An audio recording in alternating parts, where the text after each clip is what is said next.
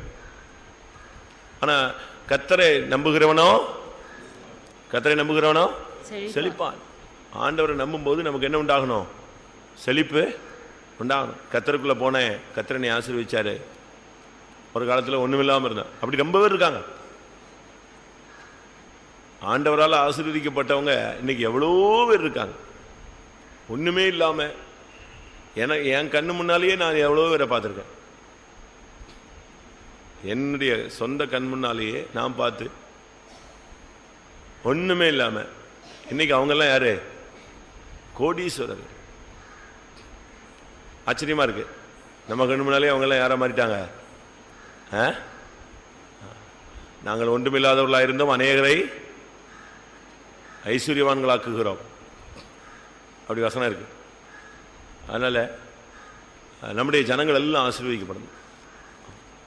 நம்முடைய பெண்டிகாஸ்ல பொருளாதார ஆசீர்வாதத்தை நம்ம பேசுறது இல்லை. இதை விட மேன்மையானது நமக்கு எது? பரலோக ஆசீர்வாதம். ஆனா அதே நேரத்தில் வறுமையில் நம்முடைய ஜனம் என்ன செய்யக்கூடாது? இருக்கக்கூடாது. கடன் வாங்கிட்டு இருக்கக்கூடாது. நீங்கள்லாம் நாங்கள் உங்க வீட்டுக்கு வந்தா உங்ககிட்ட காணிக்கைக்கு காசு இல்லைன்னு சொல்லிட்டு நீங்க பக்கத்து வீட்டுல போய் என்ன செய்யக்கூடாது? வாங்க கூடாது. ஊழியக்காரங்க வீட்டுக்கு வந்த உடனே ஓடி போய் பக்கத்து வீட்டில் போய் 10 ரூபா கொடு, 100 ரூபா கொடு, 50 ரூபா கொடு, உடனே வாங்கக்கூடாது. உங்க வீட்டில் அன்னைக்கு காஃபி இல்லைன்னா வெறும் தண்ணியை கொடுத்து என்ன செய்யணும்? அனுப்பணும்.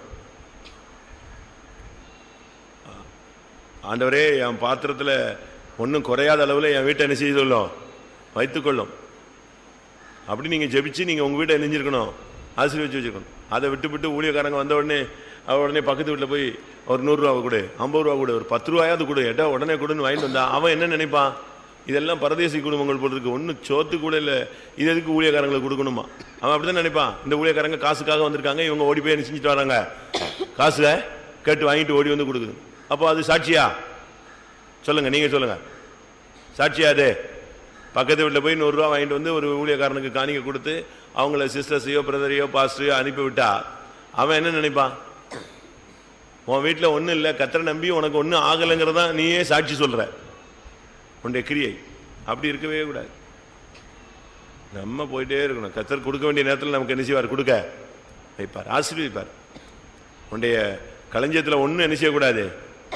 குறையவே கூடாது. அந்த சாரி பார்த்து விதவிட்ட கேட்கும்போது அவ வீட்லயும் என்ன இருந்துச்சு? சொல்லுங்க. விறகு இருந்துச்சா? அவ வீட்டில் என்ன இருந்துச்சு? சொல்லுங்க. அந்த தீர்க்கதரிசி வரும்போது நான் கேட்கிறான், உன்னிடத்தில்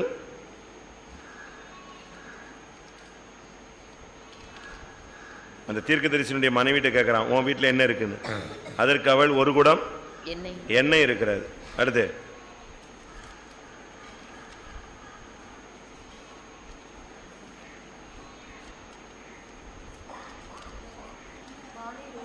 பதினேழு.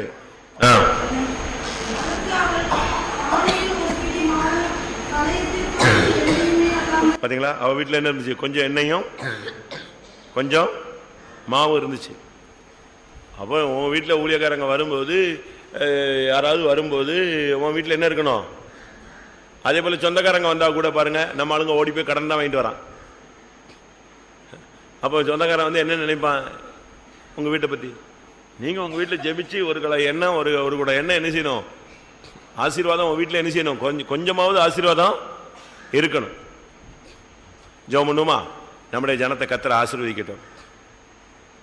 ஒரு சிலர் நான் ஆசீர்வதிப்பேன்னு சொல்றாரு, ஒரு சிலர் ரெட்டிப்பாய் ஆசீர்வதித்தார், ஒரு சிலர் 10 மடங்கு ஆசீர்வதித்தார், ஒரு சிலரை 100 மடங்கு ஆசீர்வதித்தார், ஒரு சிலரை 1000 மடங்கு ஆசீர்வதித்தார், ஒரு சிலரை கோடிக்கணக்காக ஆசீர்வதித்தார். வாசிங்க பார்க்கலாம், ஒன்னொன்னா பார்க்கலாம். ஆதியாகமத்தில் நான் உன்னை ஆசீர்வதிக்கவே ஆசீர்வதிப்பேன், இது நார்மல் ஆசீர்வாதம். அது அந்த ஆசீர்வாதத்திலே அவன் எங்க வந்துட்டான்? சீமானா மாறிட்டான். வாசிங்க. உபாகம் 1:11. நீங்கள் இப்பொழுது இருக்கிறதை பார்க்கிலும் 1000 மடங்கு அதிகம். நான் 1 மடங்கு சொல்லிட்டு இருந்தா 1000 மடங்கு போயிட்டீங்க. ஆதியாகமத்தில் சொல்லிட்டு இருக்கிறேன், ஆபிரகாமே நீ ஆசீர்வாதமா இருப்பாய், நான் உன்னை ஆசீர்வதிக்கவே ஆசீர்வதிப்பேன், உன் பேரை பெருகவே பெருமைப்பட்டு. வாசிங்க. 12:3 இல்லையா பைபிள்ல? நான் உன்னை பெரிய ஜாதியாக்கி உன்னை ஆசீர்வதித்து உன் பேரை பெருமைப்படுத்துவேன், நீ ஆசீர்வாதமாய் இருப்பாய். இது ஆசீர்வாதம். நார்மலா அவனை கூப்பிட்ட உடனே சொன்னது. யோபு 42 அவனை ரெட்டிப்பாய் ரெண்டத்தனையாய் ஆசீர்வதித்தார். 42:10. யோபு தன் சிநேகிதருக்காக வேண்டுதல் செய்தபோது கர்த்தர் அவன் சிறையிருப்பை மாற்றினார். யோபுக்கு முன்னிருந்த எல்லாவற்றை பார்க்கிலும் 2 கர்த்தர் அவனுக்கு தந்தருளினார். அடுத்து 10 மடங்கு இருக்கா பார்க்கலாம். 10 மடங்கு இல்லையா? இருக்கு. 100 மடங்கு இருக்கு, 1000 மடங்கு இருக்கு. 10 இல்லையா?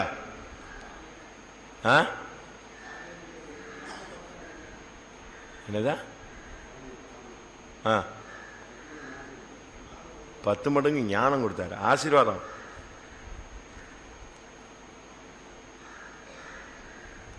அது ஜனத்தினுடைய ஆசீர்வாதம் கூட இருக்கும். 1000 மடங்கு ஆசீர்வாதம்லாம் எதுதான்?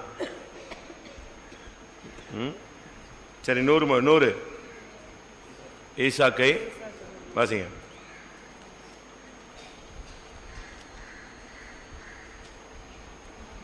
ஈசாக்கு அந்த தேசத்தில் விதை விதைத்தான். ஈசாக்கு அந்த தேசத்தில் விதை விதைத்தான். கர்த்தர் அவனை ஆசீர்வதித்ததினால் அந்த வருஷத்தில் 100 மடங்கு பலன் அடைந்தான். 100 மடங்கு. இப்ப 1000க்கு வாங்க. உபாகமம். நீங்கள் இப்பொழுது இருக்கிறதை பார்க்கிலும் 1000 மடங்கு அதிகமாகும்படி உங்கள் பிதாக்களின் தேவனாகிய கர்த்தர். ஆதியாகமம்.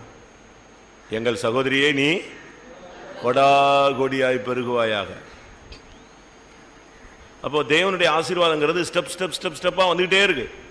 அதனால நம்ம ஜெபம் பண்ணுவோம், நம்முடைய ஜனங்களுக்கு அன்னன்னைக்கு தேவைகள் சந்திக்கப்படணும், நிறைவான ஆசீர்வாதம் கிடைக்கணும், தொழில் செய்தால் ஆசீர்வதிக்கணும், வேலைக்கு போனால் ஆசீர்வதிக்கணும். கர்த்தர் தான் நம்முடைய ஜனத்தை பெருக பண்ணணும், நல்ல ஒரு விருத்தி உண்டாகணும் தொழிலில். எனக்கு தெரிஞ்சு 700 ரூபா சம்பளம் வாங்கினவங்களாம் இன்னைக்கு ஒரு மாதத்துக்கு 10 லட்ச ரூபா 8 லட்ச ரூபா செலவழிக்கிறாங்க. அந்த அளவு கர்த்தர் அவங்களை நெஞ்சிருக்காரு, ஆசீர்வச்சிருக்காரு. எவ்வளோ லெவல், எந்த லெவல் இல்லாமோ பண்ணுறாங்க. ஆனால் அவங்க கர்த்தருக்கும் செய்கிறாங்க. அந்த விஷயத்துலலாம் ஒரு சிலரெல்லாம் எவ்வளோ. நான் கூட ஒரு இடத்துல இருக்கும்போது ஒருத்தவங்க ரொம்ப செஞ்சாங்க. நான் யோசிப்பேன், அந்த மனைவி என்ன சொல்லுமோ, அந்த பிள்ளைங்க என்ன சொல்லுமோ, இவ்வளவு செய்கிறாங்களே அப்படின்னு. எல்லாருக்கும் டபுள் மைண்ட் என்ன செய்யும் இருக்கும். லட்சக்கணக்கில் பணத்தை அப்படியே கொண்டு வந்து கொடுப்பாங்க. கொடுக்கும்போது பார்த்தா பையனும் வருவான், பொண்ணும் வரும், அம்மாவும் வரும், அப்பாவும் வருவாங்க. நான் யோசிப்பேன், இவங்க முகம் யாராவது இவ்வளோ கொடுக்குமே அப்படின்னு. அடுத்த நாள் காலையில் பார்த்தா பையன் கொண்டு வருவான். திருப்பி ஒரு வாரம் கழித்து பார்த்தீங்கன்னா அவர் சொல்லுவார், எங்கள் மனைவி என்னை சத்தம் போட்டுச்சு, எதுக்கு கொண்டு போய் சீக்கிரம் கொடுங்கன்னு சொல்லி. இப்படி மனைவி எங்கேயாவது இருக்கா? அப்படி அவங்க அதே நேரத்தில் கர்த்தர் அவங்களை என்ன செஞ்சார்? ஆசீர்வதிச்சார். கணக்கு வழக்கெல்லாம் ஆசீர்வதிச்சார் ஒரு காலத்தில் அவங்கெல்லாம். அதனால் தேவனாலும் முடியாது ஒன்றுமே இல்லை. இந்த கால்கேட் பேஸ்ட் தேய்க்க பல் விளக்குறீங்களா? கால்கேட் பேஸ்ட் யூஸ் பண்ணுறீங்களா? அவங்கெல்லாம் ஒரு பெரிய டீம். அவர்கிட்ட கேட்டாங்களாம், எல்லாரும் தசம பாகம் தானே கொடுக்குறாங்க, நீங்கள் என்ன 10ல் 9 கொடுக்குறீங்கன்னு கேட்டாங்களாம். அந்த கால்கேட் பேஸ்டுடைய ஓனரு, அந்த டீம், அவங்க வந்து எப்படி கொடுக்குறாங்க காணிக்க? 10ல் 1 இல்லை, 10ல் 9 கொடுத்தாங்களாம். அப்போ கேட்டாங்களாம், இது என்ன புதுசாக இருக்குது, மிஞ்சின நீதிமானா இது என்ன நீங்கள் வந்து எல்லா பைபிளே 10ல் 1 தான் ஒத்துக்குது, நீங்கள் என்ன செய்றீங்க 10ல்? அப்போ அவர் சொன்னாரா, இந்த ஒண்ணு என சந்ததிக்கு என்னது, தலைமுறை தலைமுறையா உட்கார்ந்து என்ன செய்யலாம், சாப்பிடலாம். அதனால தான் நான் வேர்ல்டில் இருக்கிற எல்லா ட்ரஸ்ட்டுகளுக்கும் என்ன செய்கிறேன், பணத்தை அள்ளி கொடுக்குறேன், 9 மடங்கு கொடுக்குறேன். அவங்க அந்த ஆசீர்வாதத்தின் கால்வாயை கண்டுபிடிச்சிட்டாங்க. என்ன செஞ்சா என்ன கிடைக்கும்னு கண்டுபிடிச்சிட்டான். அது கரெக்டாக அதே ரூட்ல நினைஞ்சிக்கிட்டே இருக்கான், போயிட்டே இருக்கான். அதில் ஜெபம் பண்ணுவோம் ஒரு 2 நிமிஷம். நம்முடைய ஜனங்கள் எல்லாம் ஆசீர்வதிக்கப்படணும். இப்போ இந்தியா ஆசீர்வதிக்கப்பட்ட நாடா கடன் நாடா? கடன். ஒரு ஆள் மேல எத்தனையோ ஆயிரக்கணக்கான கடன் இருக்கு. ஒரு இந்திய பிரஜை மேல கணக்கு போட்டா ஒரு ஆள் மேல 7,000 ரூபாய் 10,000 ரூபாய் என்ன இருக்கு, கடன் இருக்கு. நீங்க இந்த கடனை கட்டாட்டாலும் யார் கட்டுறா? கவர்மெண்டே கட்டுது. நீங்க போற ரோடு இந்தியாவில் உள்ள ரோடு கிடையாது. உலக வங்கி என்ன செய்யுது, காசு கொடுத்து ரோடு போட்டு வச்சிருக்கான். நம்ம அதில் போய்கிட்டு இருக்கோம். உண்மைதானே? இப்படித்தான். அது ஒரு கடனாளி நாடு. சரி, அப்படி இருக்கும்போது இப்போ விசுவாசிகள்லாம் கடனாளிகள், நாங்கள்லாம் யாரு? நாங்களும் கடனாளிகள் தான். அப்படித்தானே வரும். நீங்கள் எல்லாம் கடனாளிகளாக இருந்தா என்ன பிரயோஜனம்? அடிமை அரசாளுவது இல்லை. கடன் வாங்கிட்டு ஒருத்தன் பரலோகத்துக்கு என்ன செய்ய முடியாது, போக முடியாது. நீங்க சொல்லலாம், நான் போன பிறகு வீடு எடுத்துக்கலாம், வண்டி எடுத்துக்கலாம். நீங்க முதலே போய் பேங்க்ல சொல்லிருங்க, நான் திடீர்னு வருகையில் போய்விட்டால் இந்த வீட்டை நீ எடுத்துக்கொண்டு உனக்கு லோன் கொடுப்பானா? ஓடிப்போன்னு சொல்லுவான். இவன் ஏதோ சீட்டிங் ஃபெல்ல போல் இருக்கு, பிளான் பண்ணிட்டான் ஏமாத்துறதுக்கு, வருகை இருன்னு ஏதோ பிட்டு போடுறான், ஓடுமா. அதனால நாம நல்லா புரிஞ்சுக்கணும், கர்த்தர் ஆசீர்வதிக்கணும் நம்முடைய ஜனத்தை. ஜெபம் பண்ணலாமா? எல்லாரும் ஜெபம் பண்ணலாமா? நம்முடைய ஜனங்களில் இருக்கிற நிலவரத்தை விட ஒரு 100 மடங்கு ஆசீர்வதிக்கப்படட்டும். எல்லாரும் கர்த்தர் நல்ல செழிப்புள்ளவர்களாய் மாற்றட்டும். கடன்னு ஒருத்தனை நினைச்ச கூடாது, சொல்லவே கூடாது. பேங்க்ல லோன் இருக்கு, எஜுகேஷனல் லோன் இருக்கு. இப்ப படிக்கும் போதே லோனை கடனாளியா மாத்திட்டாங்க பாத்தீங்களா? கவர்மெண்ட் ரொம்ப டெக்னிக்கா. படிக்கும் போதே யாரா மாத்திட்டான்? அவன் 3 வருஷம் படிச்சு 4 வருஷம் படிச்சு வர்றதுக்கு முன்னாலேயே அவன் மேல என்னது, எவ்வளவு கடன் போடு. அப்ப அவன் படிக்கும் போதே அவன் எங்க போக கூடாது, பரலோகம் போக முடியாது, பிரேக் அடிச்சாச்சு. இப்படி பல காரியங்கள் இருக்கு. ஜெபம் பண்ணுவோம். கர்த்தர் நம்முடைய ஜனத்தை, கர்த்தர் அவங்களுடைய வாஞ்சைகள், அவருடைய நெருக்கமான சூழ்நிலைகள் இதெல்லாம் அறிந்து கர்த்தர் ஆசீர்வதித்து பெருக பண்ண முடியாது. ஜெபம் பண்ணுவோம். ஆமென். நல்ல ஜனத்தை ஆசீர்வதித்து ஜெபம் பண்ணுங்க. ஆண்டவரே தொழிலை ஆசீர்வதியும், ஹல்லேலூயா. கையின் பிரயாசங்களை ஆசீர்வதியும். ஆண்டவரே எங்களுடைய ஜனம் ஆசீர்வதிக்கப்படணும் கர்த்தாவே. நீ சகல விதமான ஆசீர்வாதங்களின் தேவன் கர்த்தாவே. ஹல்லேலூயா, ஹல்லேலூயா, ஹல்லேலூயா, ஹல்லேலூயா, ஹல்லேலூயா, ஹல்லேலூயா. தேவன் நினைத்திருக்கிறார், அவர்களை ஆசீர்வதிப்பார் என்று எழுதியிருக்கிறது. தொழிலை ஆசீர்வதியும், கையின் பிரயாசங்களை ஆசீர்வதியும், ஊழியங்களை ஆசீர்வதியும். ஓ காட், ஒவ்வொருவரை ஆசீர்வதியும் ஆண்டவரே. ஆசீர்வதியும், ரெட்டிப்பாய் ஆசீர்வதியும், 10 மடங்கு ஆசீர்வதியும், 100 மடங்கு ஆசீர்வதியும், 1000 மடங்கு ஆசீர்வதியும், கோடிக்கணக்கில் ஆசீர்வதியும் ஆண்டவரே.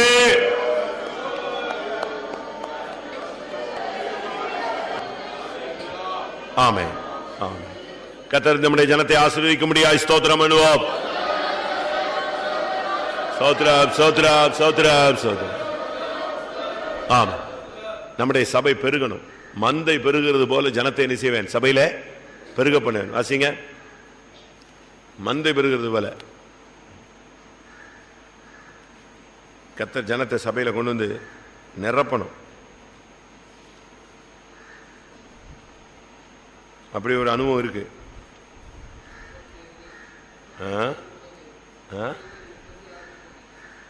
எசேக்கியேல் 36:37.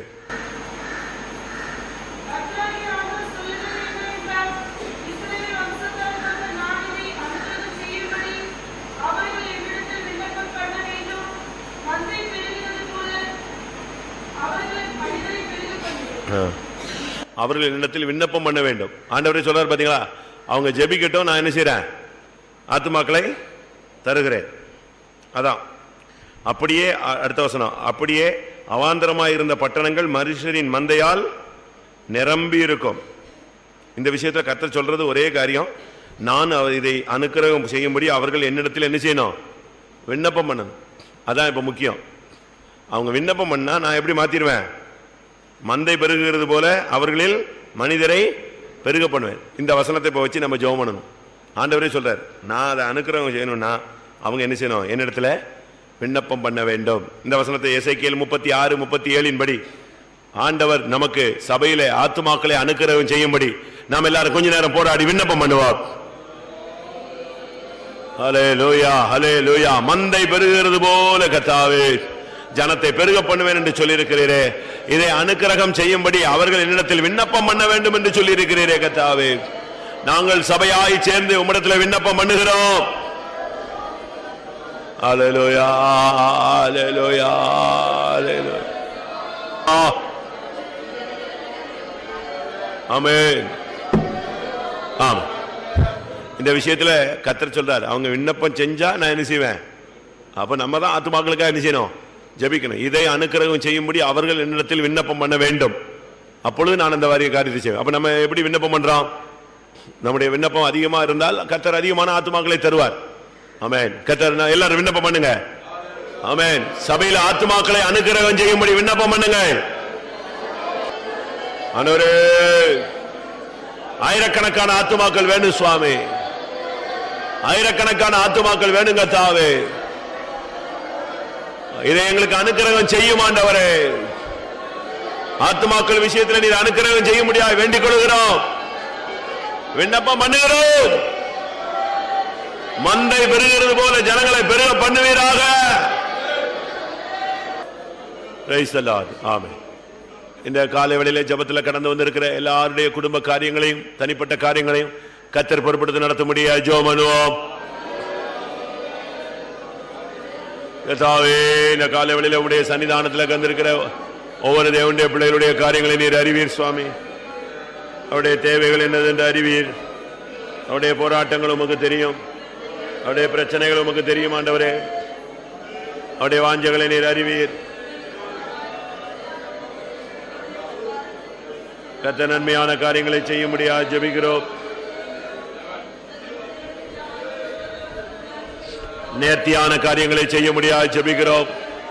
பதில் அளிக்க முடியாது ஜெபிக்கிறோம். ஒவ்வொருடைய குடும்ப காரியங்கள் தனிப்பட்ட காரியங்கள் நீர் கர்த்தாவே நியாயம் செய்ய ஆண்டவரே. ஆமென். கர்த்தர் செய்ய முடியாது ஸ்தோத்திரம் பண்ணுவோம். ஸ்தோத்திரம். நம்முடைய ஜெபங்களை கர்த்தர் கேட்டபடினாலே ஸ்தோத்திரம் பண்ணுவோம்.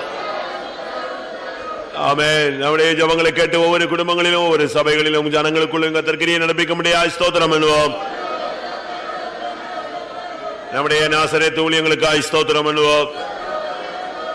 ஒவ்வொரு குடும்பங்களுக்காய் ஸ்தோத்திரம் பண்ணுவோம். குடும்பத்தினுடைய நன்மைகளுக்காய் ஸ்தோத்திரம் பண்ணுவோம். எல்லாருடைய சுகபலன் ஆரோக்கியங்களுக்காய் ஸ்தோத்திரம் பண்ணுவோம். ஆவிக்குரிய காரியங்களுக்காய் ஸ்தோத்திரம் பண்ணுவோம். கர்த்தர் சபையை நடத்த முடியாது ஸ்தோத்திரம் பண்ணுவோம். சாயங்கால கூட்டத்தில் கர்த்தர் எழுந்திருக்க முடியாது ஸ்தோத்திரம் பண்ணுவோம். பெரிய காரியங்களை கர்த்தர் செய்ய முடியாது ஸ்தோத்திரம் பண்ணுவோம். எல்லா மகிமையும் அவருக்கே செலுத்தி ஸ்தோத்திரம் பண்ணுவோம்.